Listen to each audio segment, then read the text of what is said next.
Welcome back to the future. As you can probably see, this is a Mini, but it's no normal Mini, and let me show you why. That's because this is the Mini Remastered. It's built by a company called David Brown Automotive.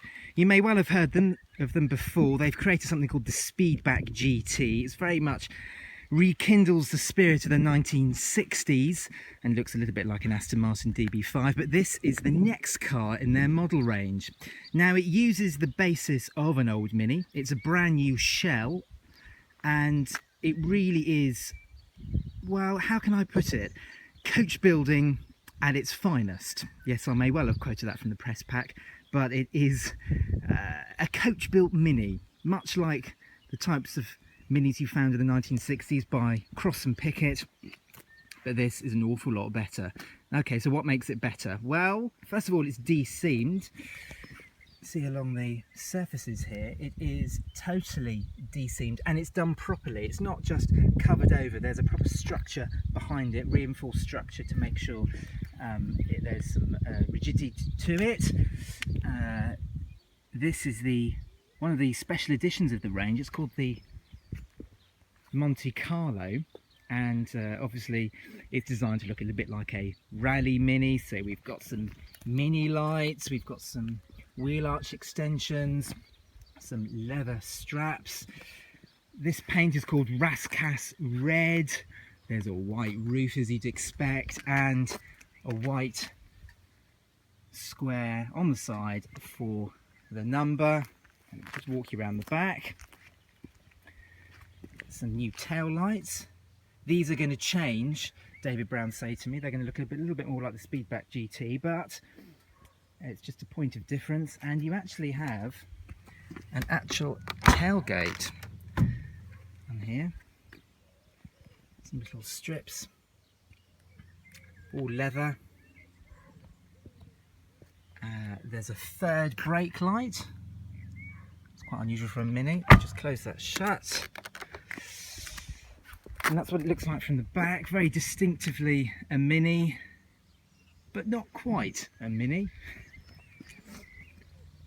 Two exhaust pipes, and let's just open the door, shall we? Opens with the familiar Mini click. There we are, there's the interior. So you've got this really nice feeling leather steering wheel, body coloured dashboard. There's an infotainment system in here with sat nav. It's a Pioneer system. It's the same type you actually find in the Suzuki Ignis. It works well enough. It's a little bit fiddly with these buttons along here, but you know, it's a classic Mini after all with an infotainment system, and that is pretty good. There's some nice machine turned switches here. Some air vents. We've got a cup holder.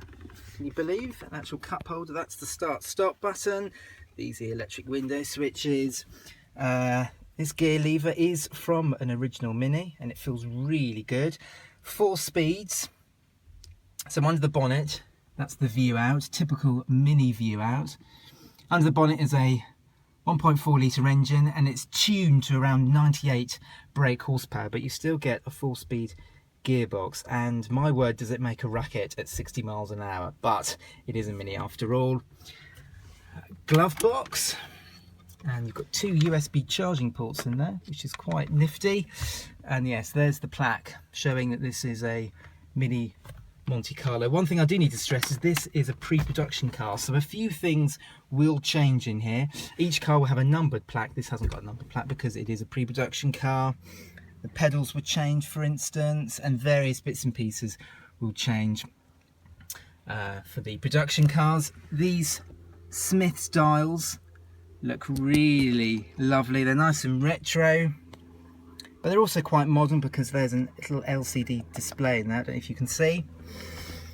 And these seats are really very comfortable. They're the same hides that David Brown put in their Speedback GT, made from Dorset cows.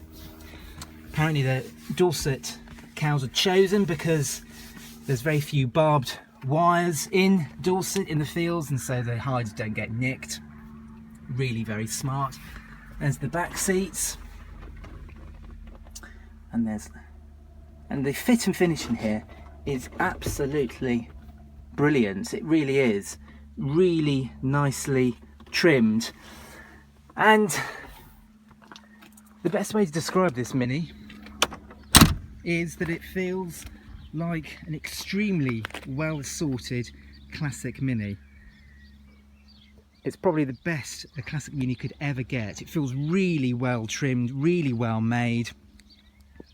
And so it should be, because the price of this car, get ready, for this Mini Monte Carlo edition is £100,000. Yes, you heard that right, £100,000. Let us know what you think of the car in the comments section below.